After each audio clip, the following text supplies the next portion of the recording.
Bonjour, bienvenue à tout le monde pour ce 158e briefing, le dernier dans le format bi-hebdomadaire, puisque la semaine prochaine, comme nous l'avons annoncé, nous allons passer à un format mono-hebdomadaire, comment dire, une fois par semaine. Voilà, un format déconstruit, cher à certaines Sandrine. Un format un petit peu particulier aujourd'hui, puisque déjà on a le plaisir d'avoir le retour d'Igor, qui nous revient donc de Madrid, où il a encore brillé par son expertise auprès de divers forums. Arnaud, toujours fidèle au poste, et comme promis, Anne, qui, à la fin de ce briefing, pendant un bon moment, va nous parler de littérature, de tout ce qu'il faut lire, tout ce que vous devez lire pendant cet été. Et il y aura une interrogation en septembre. Donc, tenez-vous prêts. Alors, pour changer un petit peu, honneur aux revenants, on va passer la parole à Igor, ensuite Arnaud, et ensuite Anne. Igor. Merci, Président. Bonjour à tous. Alors, effectivement, je vais commencer puisque l'actualité est un petit peu, j'allais dire, chargée sur l'aspect politique étrangère avec le sommet de Vilnius donc, qui s'est achevé hier.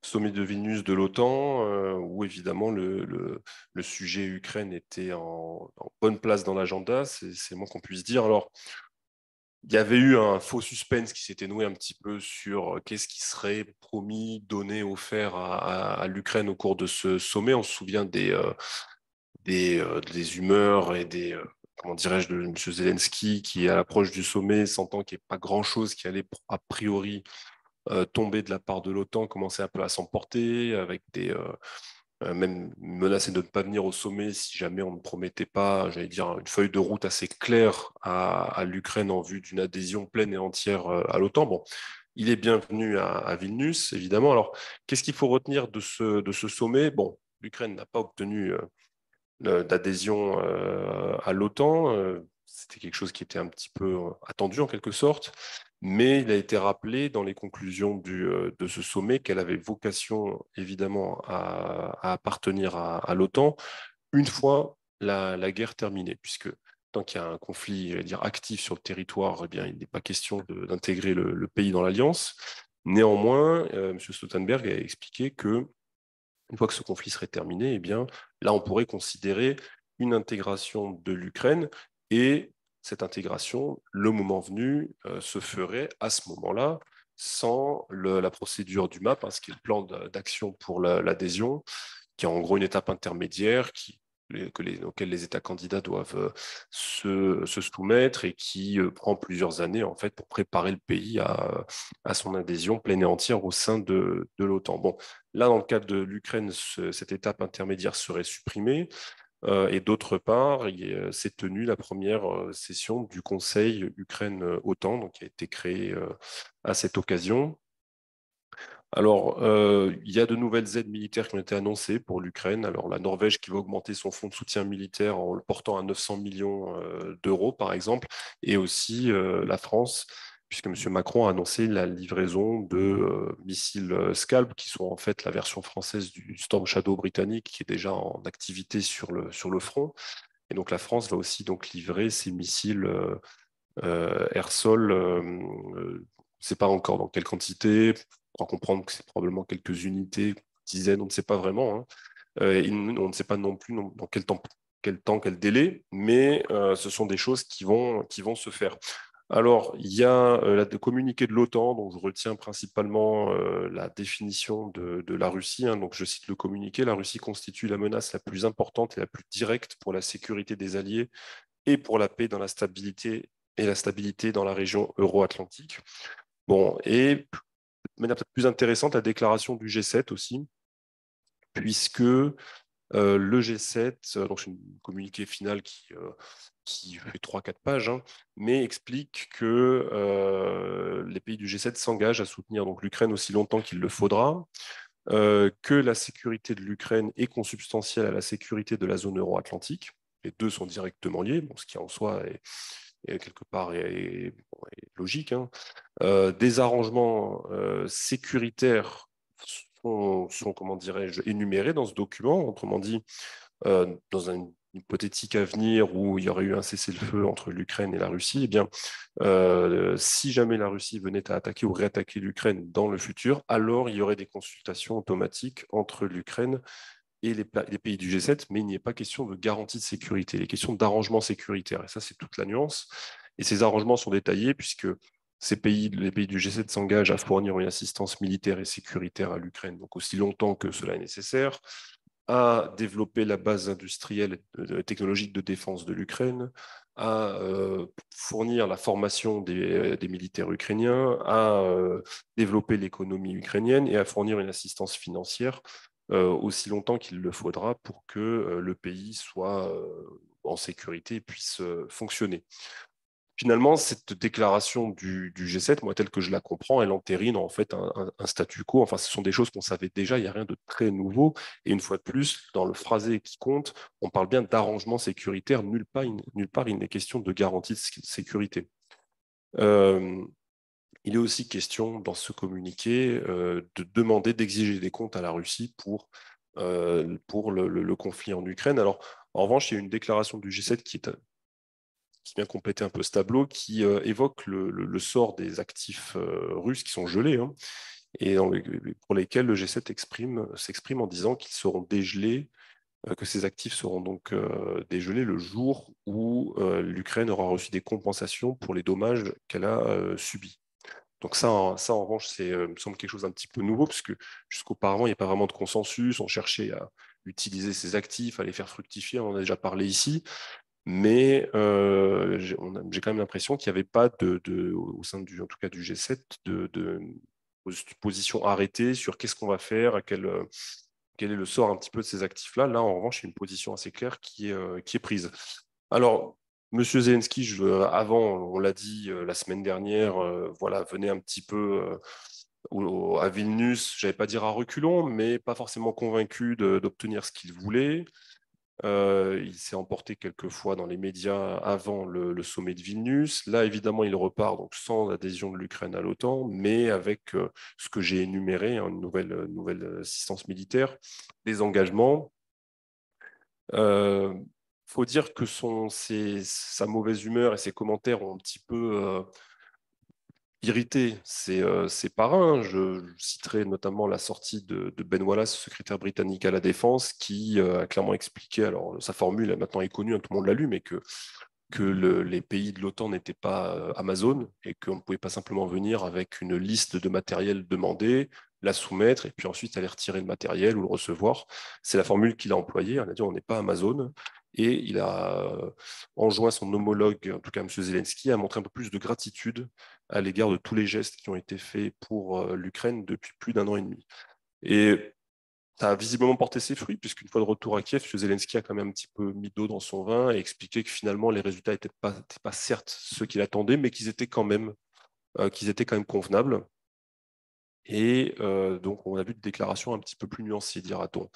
Moi, ce que ça m'inspire sur notamment le mécanisme d'adhésion, enfin, l'idée que l'Ukraine finalement a vocation à intégrer l'Alliance une fois la guerre terminée. Bon, il y a deux idées. Que l'Ukraine a vocation à intégrer l'Alliance, ça, de toute manière, depuis la déclaration de Bucarest en 2008, on reste dans le même paradigme. Ce qui change, c'est une fois la guerre terminée.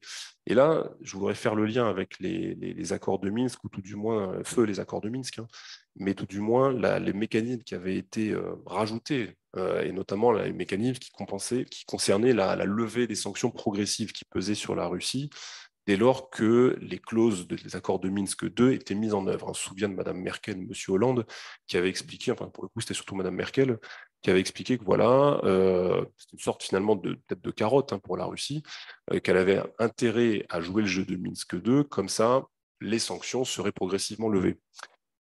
L'effet pervers de ça, c'est que les Ukrainiens qui demandaient sans cesse plus de sanctions sur la Russie, en fait, rechignaient encore plus à mettre en œuvre les accords de Minsk II. Bon, là, on va avoir une situation peut-être un petit peu inverse. Enfin, j'espère que non, mais malheureusement, l'histoire prouve que ça risque d'être le cas. C'est qu'avec une déclaration comme celle-ci, à savoir que l'Ukraine a vocation à rentrer dans l'OTAN une fois la guerre terminée, la Russie n'a pas forcément vocation, en tout cas n'est pas incitée à terminer ce conflit dans les meilleurs délais, puisque le but du jeu, vu de Moscou, c'est que l'Ukraine ne rentre pas dans l'OTAN. Donc on retrouve un petit peu ces mécanismes, me semble-t-il, un peu ces effets pervers, on risque de voir pas les mêmes causes pour le coup, produire peut-être les mêmes effets. Alors, je passe maintenant sur l'activité hors Vilnius avec deux nouvelles. Alors, si j'allais dire toujours dans le deuxième sujet de Vilnius, c'était évidemment la Suède, avec l'adhésion de la Suède à l'OTAN. Alors, il y avait toujours le barrage turc en quelque sorte, puisqu'encore à quelques heures du sommet de Vilnius, M. Erdogan expliquait qu'il liait l'intégration de la Suède dans l'OTAN à la reprise sérieuse des discussions pour l'intégration de la Turquie dans l'Union européenne, ce qui d'ailleurs avait poussé M. Scholz, chancelier allemand, à faire une déclaration pour dire que les deux sujets n'étaient pas liés, qu'ils n'avaient rien à voir et qu'on ne pouvait pas en faire des conditions, j'allais dire, qui soient interdépendantes, en tout cas des sujets interdépendants. Et puis quelques heures plus tard, à Vilnius, on apprend que finalement, la Turquie va faire ce qu'il faut pour que la Suède rentre dans l'OTAN. Qu'est-ce qui s'est passé? Il s'est passé que c'est depuis le début, comme on l'a dit ici, hein, c'est un sujet qui n'est pas un sujet turco-suédois, mais c'est un sujet entre la Turquie et les États-Unis. Finalement, M. Erdogan, à travers le chantage qu'il a fait, a obtenu gain de cause, puisqu'il a obtenu les F-16 de dernière génération qu'il demandait, en dédommagement en quelque sorte de l'exclusion de la Turquie du programme F-35. Il a obtenu la levée manifestement de certaines sanctions qui pesaient sur la Turquie depuis quelques années du fait qu'elle ait acheté des S-400 à la Russie, du fait que M. Trump avait pris des sanctions contre la Turquie à l'époque, euh, voilà, pour un tas de raisons. Il a obtenu donc quand même pas mal de choses en contrepartie qu'il demandait, avec évidemment ce chantage qu'il exerçait dans le contexte de la demande d'adhésion de la Suède. Donc la Suède va effectivement rentrer dans l'OTAN, c'est une question de maintenant de ratification par le Parlement turc, je crois que ça devrait arriver dans les jours qui viennent. Et donc on peut raisonnablement penser que dans les semaines qui arrivent, les mois qui arrivent, la Suède sera pleinement membre de l'Alliance. Je passe maintenant à M. Lavrov, qui a une activité assez dense ces derniers jours, puisqu'en début de semaine, il a rencontré ses homologues des pays du Conseil de coopération du Golfe, puisqu'il y a un format de consultation qui a été institué en 2011 entre la Russie et les pays du Conseil de coopération du Golfe. Donc, Conseil de coopération du Golfe, c'est Arabie Saoudite, Qatar, Émirats Arabes Unis, Oman, Koweït, Bahreïn, et je pense que j'ai dit tout le monde. Donc les pétromonarchies du Golfe, hein, un format institué en 2011 qui a vocation à se réunir une fois par an pour des consultations, qui s'est tenu jusqu'en 2016, et depuis 2016, il ne s'était plus ensuite réuni pour diverses raisons, puis après il y a eu la pandémie, puis ensuite la guerre, et là il s'est réuni donc pour la 6e fois en début de semaine, ça a été l'occasion pour les deux parties de se faire passer des messages, de faire des consultations. Du côté des pays du Golfe, je relève qu'un des messages qui a été passé, c'est de dire qu'il faudrait quand même qu'il subsiste quelque chose du deal céréalier, ce qui est intéressant. On va voir dans quelle mesure la Russie va en tenir compte. Et du côté russe, M. Lavrov a remis sur la table le concept de sécurité que la Russie a élaboré pour trouver une forme d'architecture de sécurité pour la zone du Golfe Persique. Donc ça, je ne développe pas. Je vous invite à aller sur le site de l'Observatoire parce que j'avais proposé une analyse de ce document qui a été sorti par la Russie il y a maintenant 3 ans de ça, si je ne me trompe pas, peut-être même 4, donc dans un tout autre contexte. Et donc ça a été remis sur la table, ce qui fait que la Russie, visiblement, n'oublie pas ce document, elle continue de le pousser, de le promouvoir auprès de ses homologues arabes. Et le deuxième rendez-vous de M. Lavrov, qui a eu lieu aujourd'hui ou hier, je ne sais plus, c'est la rencontre dans le cadre de l'ASEAN, donc, qui est l'Assemblée régionale des États d'Asie du Sud-Est. Et là, un des enjeux, me semble-t-il, pour la Russie, ça va être de maintenir, en tout cas de faire en sorte que les pays de cette assemblée, globalement, maintiennent leur neutralité à l'égard du conflit en Ukraine, la guerre en Ukraine. Il n'y a que Singapour qui a joué le jeu des sanctions et qui a, en tout cas, s'est globalement aligné sur les positions occidentales. Les autres pays ou restent neutres ou ont plutôt pris, on va dire, le parti de la Russie, ou en tout cas une neutralité plutôt bienveillante. C'est le cas de la Chine, c'est le cas d'une certaine manière du Vietnam ou du Laos. Voilà pour la partie politique étrangère. Merci beaucoup. Avant de passer la parole à Arnaud, on a trois questions déjà par rapport à ce que tu viens de nous dire en parlant de Lavrov justement. La livraison des scalps français, Lavrov a dit qu'il y aurait une réponse adaptée. Est-ce qu'on doit s'attendre à des choses particulières côté français ou est-ce que c'est une réponse assez standard telle qu'on l'a vu à toutes les livraisons d'armes où on nous promettait toujours? des réponses, mais qu'on n'a guère vu voir, on peut dire. Ah non, mais en juger par la réponse ou l'absence de réponse, je ne sais pas, par rapport au Storm Shadow, bon, si c'est la même sorte de réponse, il n'y a rien de, comment dirais-je, de miroir, évidemment, parce que le contexte ne s'y prête pas vraiment. Donc, c'est des missiles quand même qui sont considérés de longue portée, parce qu'ils ont quand même au moins 500 km de portée, donc ça permet évidemment de faire des choses. C'est donc pour des frappes dans la profondeur, hein, comme on dit, mais en guise de réponse appropriée. Après, si on va avoir de l'imagination, je ne sais pas, on peut imaginer des choses sur d'autres théâtres, on peut imaginer des choses en Afrique ou des choses comme ça, mais bon, attendons de voir. Lavrov, évidemment, il fait entre guillemets le service après-vente, enfin, il fait la posture, l'officiel, etc. Mais on imagine bien que s'il devait y avoir une réponse, ça ne viendra pas nécessairement du ministère des Affaires étrangères, ou alors sous des formes qui n'ont évidemment rien à voir avec les questions d'armement ou de matériel. Concernant l'entrée de la Suède dans l'OTAN, il y avait des réserves hongroises, elles ont été levées. Je pense que oui, il y avait des réserves hongroises aussi. Alors, les Hongrois cherchaient sur d'autres sujets à obtenir là aussi des gains de cause, hein. On sait qu'ils sont en délicatesse avec Bruxelles sur des sujets de gouvernance, des choses comme ça. Je pense que maintenant que les Turcs ont levé leurs réserves, ça devrait probablement suivre avec la Hongrie, à mon avis, hein. J'ai du mal à imaginer Orban qui joue le dernier carré, encore qu'il a déjà démontré, hein, qu'il pouvait, sur les sujets de l'énergie notamment, obtenir et ne pas lâcher, mais parce que là, en l'occurrence, il en va de l'économie du pays, une centrale nucléaire en jeu quand même, il y a le gaz, il y a du pétrole, des choses comme ça. Là, sur ce sujet-là, je ne sais pas, faudra voir, mais j'ai tendance à penser quand même que ça devrait rentrer dans l'ordre. Voilà, et dernier point, tu parlais de la commission Ukraine-OTAN. C'est une commission qui a quelle forme? Qui a tous les membres de l'OTAN ou une sélection seulement? Et quel est son mode de fonctionnement? Ouais, si jamais ça fonctionne comme sur le même principe que feu la commission Russie-OTAN, oui, c'est-à-dire qu'il y a le pays qui est non membre, qui est tous les pays de l'Alliance qui sont représentés. Et donc, c'est un organe mixte consultatif, en fait, hein. Donc, c'est là qu'on débat des sujets bilatéraux, on va dire. Alors, dans le cas de l'Ukraine, évidemment, ça ira peut-être plus dans le technique, j'allais dire, parce que l'Ukraine est un État qui est candidat, en quelque sorte, hein. Mais donc le fond des discussions sera évidemment pas le même qu'avec avec la Russie. Mais oui, ça fait partie certains diront du lot de consolation, en tout cas des dédommagements qui sont donnés à l'Ukraine. Le fait est qu'elle ne peut pas rentrer en l'état actuel des choses dans l'OTAN. Donc voilà, il y a ce conseil, puis tout ce que j'ai énuméré pour essayer de faire passer la pilule. Voilà, et on a une autre question qui arrive. Avec la nouvelle loi de programmation militaire en France, qui précède à l'annonce d'Escalme, doit-on craindre, espérer, une implication beaucoup plus forte de la France? Sous-entendu, donc dans l'assistance, j'imagine, militaire à l'Ukraine. Non, enfin, je pense pas parce que la loi de programmation militaire, c'est quelque chose qui est budgété pour des années, en fait, hein. Donc, entre le moment où on la vote et le moment où les crédits commencent à rentrer, je veux dire, être injectés dans l'industrie et le moment où on a le résultat, hein, des programmes industriels qui sont livrés, en réalité, c'est des années qui se passent, hein. Donc, je dirais que pour l'instant, non, surtout que là, dans la question, c'est lié à la livraison des missiles Scalp. Les Scalp, il faut bien comprendre que je crois que la France a en stock quelques dizaines d'unités. Ouais, 400 tout au plus. C'est pas des stocks soviétiques, comme on a l'habitude de dire, hein. C'est des choses beaucoup plus resserrées, puisque la conflictualité qu'on imaginait, qu'on imagine toujours, n'est pas celle visiblement à laquelle on a affaire aujourd'hui.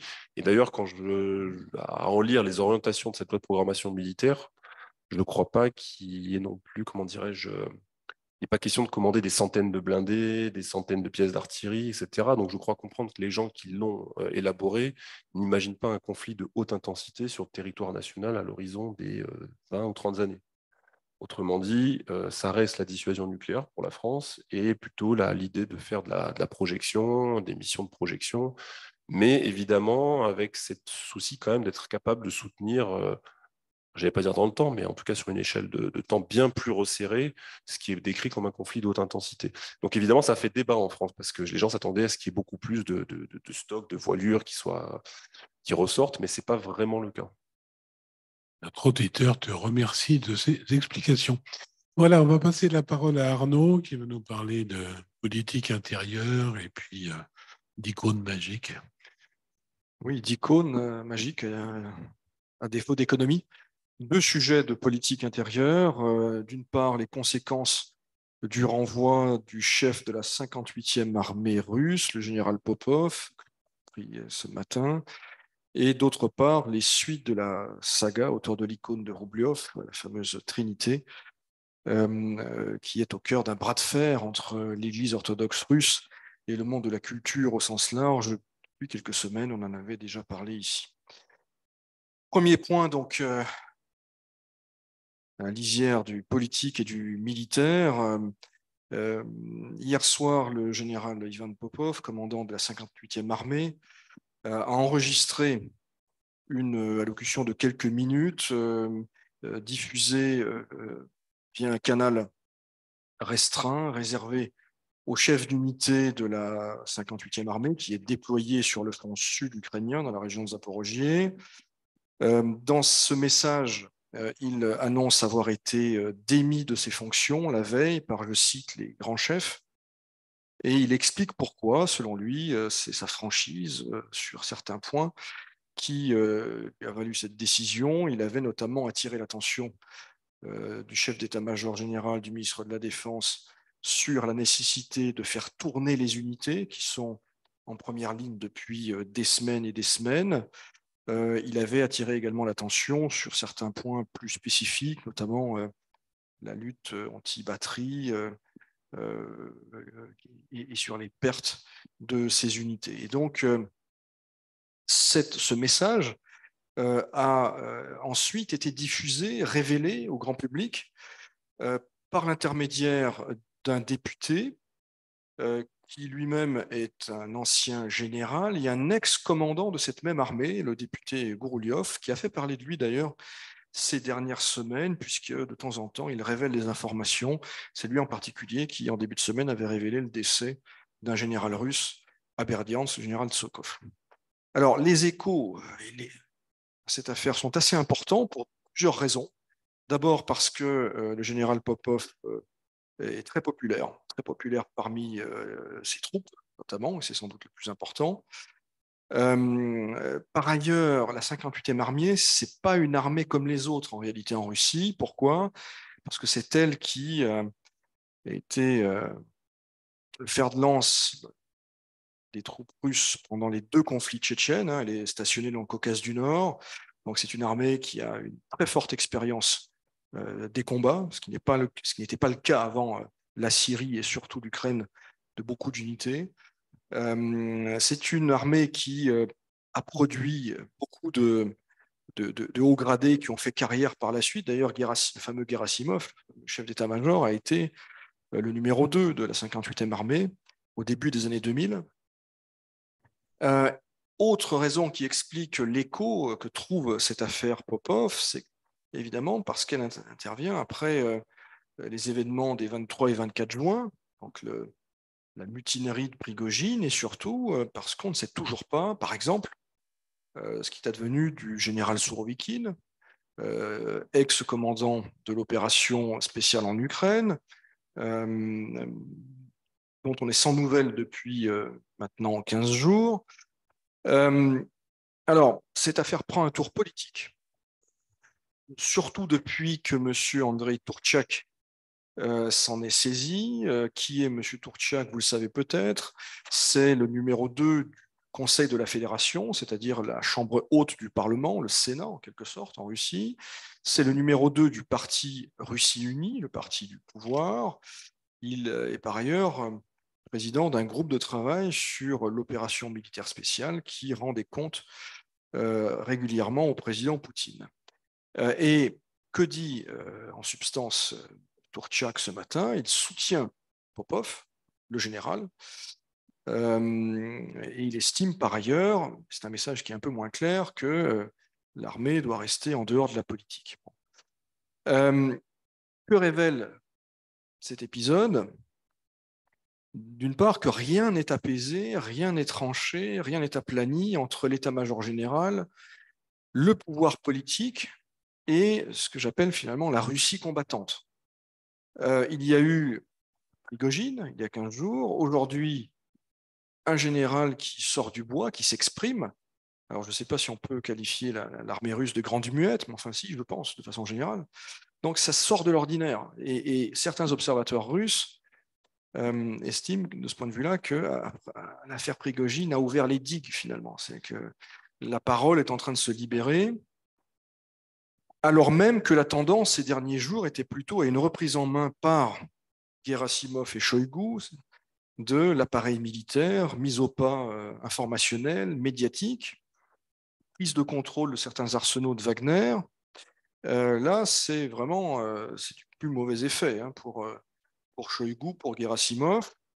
Il y a une vraie question qui se pose, en tout cas que les fameux correspondants militaires posent, qui est celui du moral des troupes, parce que et Sourovikine, dont on est sans nouvelles, et Popov sont des généraux très populaires, je l'ai dit.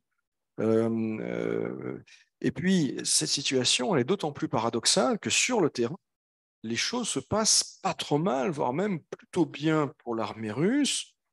Et en tout cas, ces derniers jours, que voit-on? On voit, et sans entrer dans les détails, encore une fois, mais c'est de l'information qui est publique, une offensive russe à la convergence des régions de Lugansk et de Kharkov, avec des percées qui ne sont pas encore très spectaculaires, mais qui pourraient annoncer des choses intéressantes sur le plan opérationnel.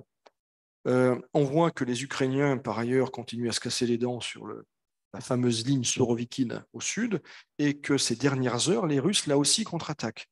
Donc, tout ça, en tout cas, du point de vue des commentateurs russes, donne l'impression d'un immense gâchis. Le deuxième point que je souhaitais aborder aujourd'hui, c'est celui de la Trinité, la fameuse icône d'Andrei Roubliov, qui date, je le rappelle, des années 1418-1420, une très grande icône de l'art religieux russe. Je rappelle que le 15 mai, le président Poutine, à la surprise générale, avait annoncé la rétrocession de cette œuvre d'art à l'Église orthodoxe de Russie. Entre-temps, il y avait eu diverses décisions et divers débats sur la pertinence de cette décision, sur son caractère irréversible ou pas, sur est-ce qu'il fallait l'exposer à la cathédrale du Christ Sauveur ou pas. Bon, toujours est-il qu'aujourd'hui, l'icône dont on parle, elle est exposée à la cathédrale du Christ Sauveur à Moscou depuis le 4 juin.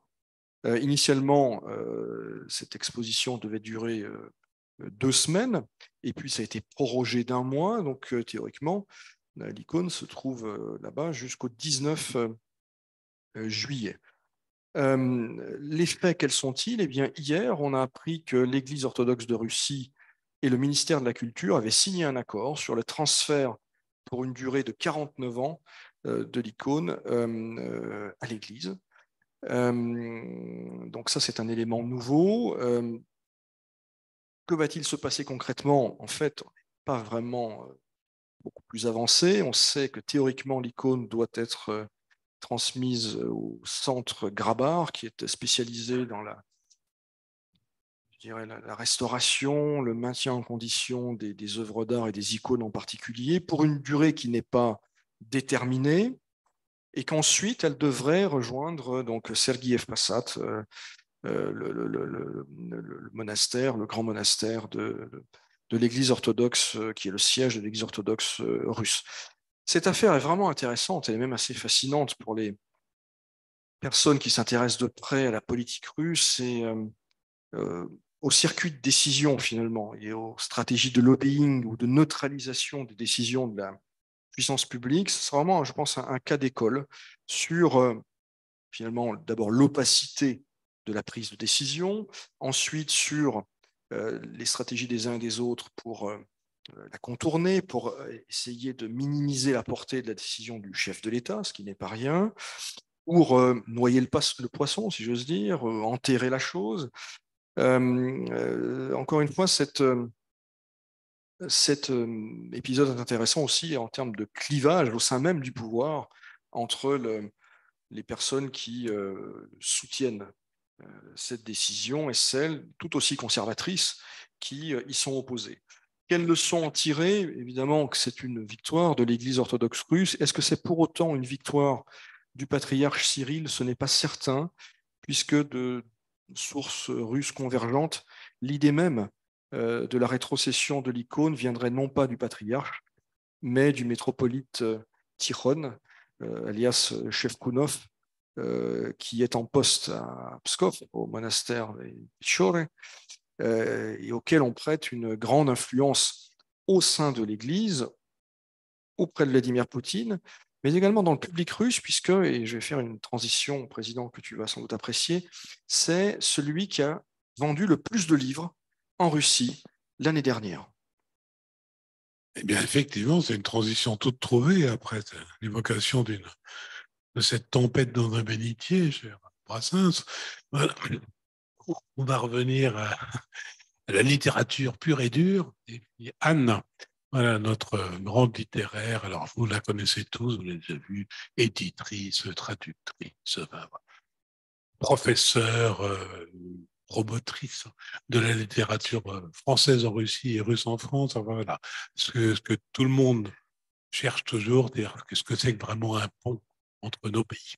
Donc, Anne, on t'a demandé, et on a eu beaucoup de courriers en ce sens, parce que ça a toujours été très apprécié, de nous conseiller quelques lectures pour cet été. Et comme toujours, avec zèle, fidélité, intérêt, tu as établi une liste. Je crois même qu'on a une petite iconographie avec des conseils de lecture. Voilà, donc nous t'écoutons. Alors, pour éviter que votre été ne soit trop calme, voire un petit peu ennuyeux, et pour faire honneur à mes deux petits camarades, en m'inspirant d'une actualité récente, je vous propose de nous intéresser aujourd'hui aux différents putschs, révoltes, émeutes, insurrections qui ont éclaté en Russie et à ce qu'en a fait la littérature russe. Alors, ça va être un survol en laissant en laissant de côté des pans entiers de l'histoire russe, parce que sinon on y sera encore à 10 heures du soir, étant donné l'importance de la matière. Il en ressort de ce que je vous propose une liste de 9 titres avec un petit bonus consistant en un opéra et un film. La liste avec toutes les indications, éditeurs, date de publication en français, sera comme chaque fois publiée après ce briefing. Alors, on ne va pas remonter au XIVe siècle, on en vient grâce à Arnaud, mais on va quand même remonter à la fin du XVIe siècle, c'est-à-dire à la mort d'Ivan le Terrible et des problèmes qui s'en suivent. Ivan le Terrible a 3 fils. Le problème, c'est que le premier, il l'a tué. Le deuxième va régner un tout petit peu, mais vraiment chapeauté par un conseiller extrêmement important et omniprésent d'Ivan le Terrible, un certain Boris Godunov. C'est un nom qui doit vous dire quelque chose. Alors, pourquoi est-ce qu'il est chapeauté? Parce que le malheureux deuxième fils d'Ivan le Terrible, il est présenté comme faible d'esprit, et c'est gentil. Quant au troisième, au moment de la mort de son père, il a 5-6 ans, donc il est hors de question qu'il règne. Et sa maman, qui se méfie de Boris Godunov, l'emmène loin de Moscou et du Kremlin et l'emmène dans la petite ville d'Ouglitch, où il ne va pas tarder à mourir à son tour en jouant. Et l'explication officielle de sa mort, c'est qu'il était épileptique, il a fait une crise, il est tombé et il a eu la malencontreuse idée de tomber sur un couteau qui l'a égorgé. Alors évidemment, tous les Russes se disent, oui, c'est gentil, mais enfin, c'est Boris Godunov qui l'a fait assassiner. Et ça va être l'idée qui va dominer pendant jusqu'à ces derniers temps. Or, ces derniers temps, beaucoup d'historiens très sérieux, pas seulement russes, se disent de plus en plus que, en fait, cette version officielle qui paraît invraisemblable, mais qu'il y a toutes les chances pour que ce soit vrai. Cela étant, l'histoire et les historiens n'ont aucune importance parce que la littérature est passée par là avec Pouchkine et son Boris Godunov. Boris Godunov, dont on a un certain nombre de traductions en français, je vous en signale 2, vous choisissez celle que vous voulez. Pouchkine fait dans son Boris Godunov, de Boris Godunov, l'assassin, en tout cas le commanditaire de la mort du tsarevitch Dmitri. On voit dans son Boris Godunov, on voit Boris dont les nuits sont hantées par des images de corps d'enfants ensanglantés. Enfin, tout ça, c'est très pouchkinien, c'est magnifique. Et puis en plus, vous avez en bonus l'opéra de Moussorgsky directement inspiré de ce drame de Pouchkine, drame qui date de 1831. Voyons la suite. Boris Godunov va régner très peu de temps, parce qu'il est quand même assez âgé. Son fils va régner très peu de temps aussi, il s'appelle aussi Boris, et vient rapidement un moment où il n'y a plus d'héritier légitime et un gros problème de succession au trône. Commence alors une période qui va durer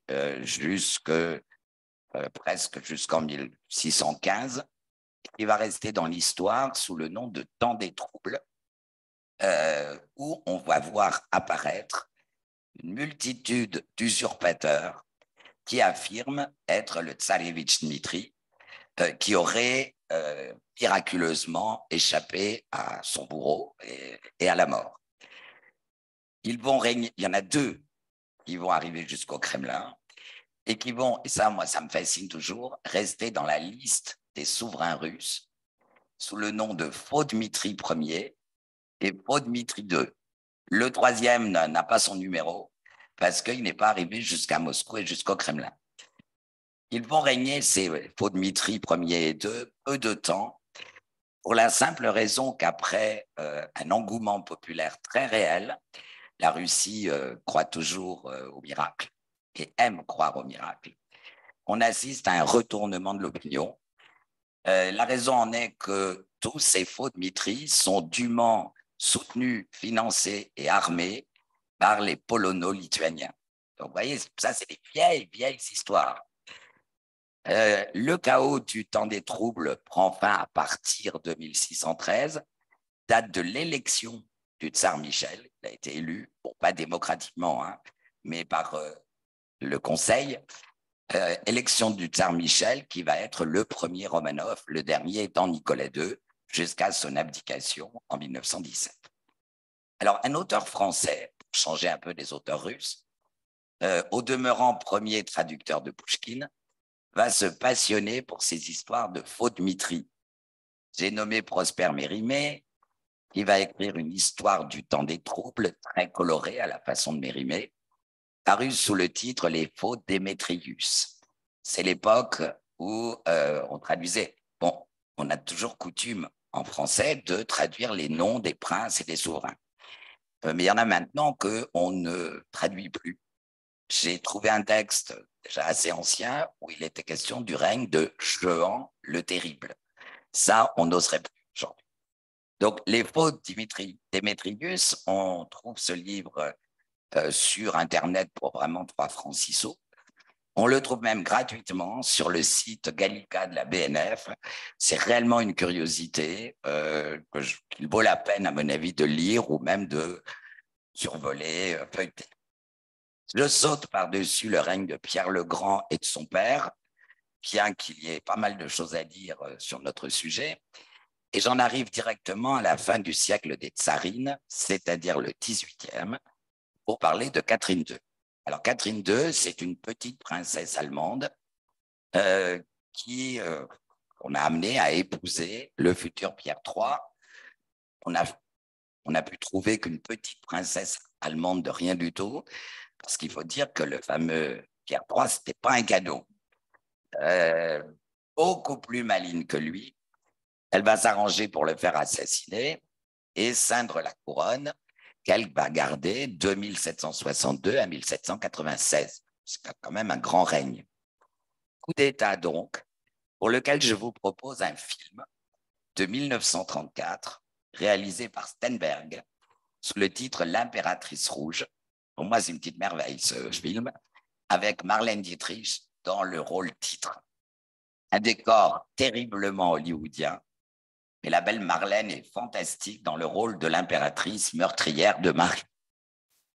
Toujours Catherine II est de nouveau un usurpateur, avec le cosaque Emilian Pugatchov, qui de 1773 à 75 va conduire une révolte. Pugatchov devient de plus en plus populaire pour deux raisons. D'une part, le peuple supporte de plus en plus mal Catherine l'Allemande. D'autre part, il affirme qu'il est Pierre III, lequel aurait miraculeusement échappé à la mort pour commencer. Et qu'en tant que Pierre III, il a bien l'intention de reconquérir son trône. Entre nous soit dit, Pierre III est largement aussi allemand que Catherine. Mais aucune importance, il est aux yeux du peuple le tsar légitime. Pugatchov en vient à menacer très sérieusement le trône de Catherine II. Il va mobiliser le meilleur de ses troupes. Pugatchov, trahi par les siens, va être fait prisonnier et exécuté. Catherine, on peut dire l'impératrice éclairée, ne l'oubliez pas, a eu chaud. Et avec la Révolution française, quelques années plus tard, elle deviendra beaucoup moins éclairée. Sous son règne et les suivants, le nom de Pugatchov est à peu près tabou. Néanmoins, Pouchkine, encore lui, va écrire en 1836 sa fameuse Fille du capitaine, sa dernière œuvre achevée. Il meurt un an plus tard. Il y présente Catherine comme une bonne et noble dame, sévère mais juste. Néanmoins, on sent chez lui un très grand plaisir à camper le personnage haut en couleur de Pugatchov. Les traductions et éditions sont nombreuses, vous avez vraiment le choix. En tout cas, il faut lire et relire cette Fille du capitaine. Nous arrivons ensuite en 1825, encore un problème de succession après la disparition d'Alexandre Ier, le vainqueur de Napoléon. L'élite des jeunes officiers russes, la fine fleur de la noblesse, qui a accompagné Alexandre à Paris, en revient avec des idées subversives, littéralement, de monarchie constitutionnelle, voire de république. En ce 13 juillet, je suis obligé de constater l'influence délétère de la France et de sa révolution sur la Russie. Bref, le 14 décembre 1825, les jeunes officiers russes mènent leurs troupes sur la place du Sénat à Saint-Pétersbourg pour réclamer, entre autres, une constitution. Finalement, Nicolas Ier va ceindre la couronne, la répression est terrible. En fait, cette révolte, ce soulèvement avait été très mal préparée et elle était vouée à l'échec. Répression, ça veut dire pendaison, ça veut dire réclusion en forteresse ou en Sibérie, et il y en a beaucoup. Et un siècle plus tard exactement, en 1925, Yuri Tynyanov, brillant théoricien de la littérature et écrivain, fait paraître un roman intitulé en français Le Disgracié. En russe, le roman s'intitule Kyukhlia. Alors évidemment, on peut comprendre les éditions Gallimard qui se voyaient mal vendre en France un livre intitulé Kyukhlia. Ça aurait, à mon avis, pas marché. Kyukhlia, c'est le diminutif de Küchelbecker, poète et décembriste, condisciple de Pouchkine au lycée impérial de Tsarskoye Selo, qui va passer des années en forteresse. Le roman est magnifique et je vous le recommande vivement.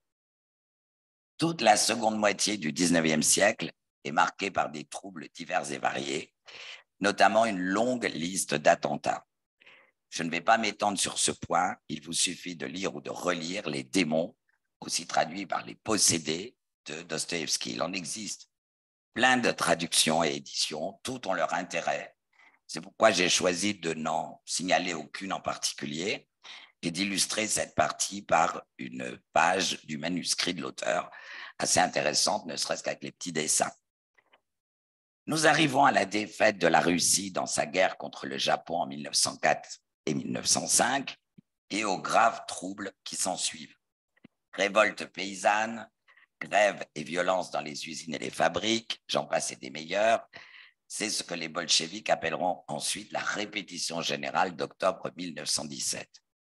Alors là, il y a une masse de littérature, une masse de romans, de récits, de nouvelles, de poèmes aussi sur toute cette période. Je me contenterai de vous signaler deux romans majeurs sur la période et ses troubles. Le Pétersbourg d'André Bierly, qui date de 1912-1913 et qui va être remanié, repris par l'auteur en 1922. C'est une sorte de roman halluciné qui montre bien à quel point le pays était perdu. Et puis le Viktorovitch de Boris Zhivkov, qui lui date de la fin des années 20, début des années 30, et qui est consacré entièrement à cette période. Je passe sur la véritable révolution de 1917, celle de février, parce que c'est celle-là qui a vu la fin du tsarisme, et on vient à la guerre civile qui suit le coup d'État d'octobre. Et ce coup d'État d'octobre qui, dans la terminologie bolchevique, va devenir la grande révolution d'octobre. Pour vous signaler le premier roman écrit à l'époque, L'année nue de Boris Pilniak, qui date de 1921. C'est un roman à l'écriture elle aussi révolutionnaire, qui traite de l'année 1919, la pire de la guerre civile. Je vous signale 3 éditions en français. En fait, il s'agit de la même traduction faite du vivant de l'auteur en 1926. Plus ou moins relu, revu à chaque nouvelle édition, et je pense qu'il serait vraiment temps de faire une nouvelle traduction, et en attendant, que cela ne vous empêche pas de lire le texte disponible. Et pour finir, nous faisons un grand saut et atterrissons aux environs de 2050 avec le roman de Vladimir Sorokin, Teluria.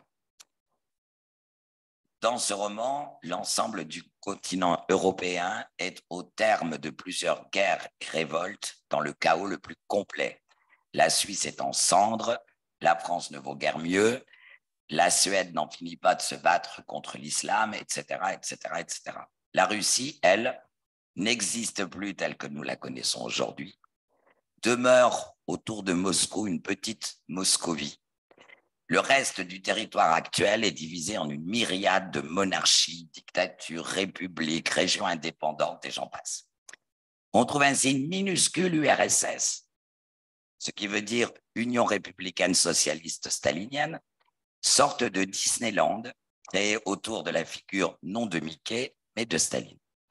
On trouve même dans l'Altaï une république de Tellurie créée et dirigée par un Français venu de Normandie, à la tête de sa légion d'avions de chasse appelée les Frelons Bleus, et qui se révèle un véritable tyran. Voilà, après ce tour d'horizon du chaos et des violences dans l'histoire russe, il ne me reste plus qu'à vous souhaiter un très bon été. Merci. Merci infiniment de ce brillant exposé. Alors, je ne sais pas si on lira tout, parce qu'un certain nombre ont déjà lu une partie, mais c'est toujours l'occasion de revenir dessus, et puis avec des nouveautés. Voilà. On nous parle beaucoup de l'explosion de la Russie. Voilà, on a de quoi savoir où nous allons. Merci infiniment à tous les intervenants. Donc, je vous rappelle que la semaine prochaine, on adopte le rythme estival, c'est-à-dire que nous aurons nos briefings le mercredi dorénavant. Donc, le premier sera donc mercredi 19 juillet. Il me reste donc à vous souhaiter à tous, en français notamment, une excellente fête nationale demain. Voilà, et à tous les autres, eh bien, des bonnes vacances, le plus de liberté possible, et de nous retrouver tous mercredi prochain. Comme toujours, la CCI France-Russie se tient à vos côtés. Tenez bon.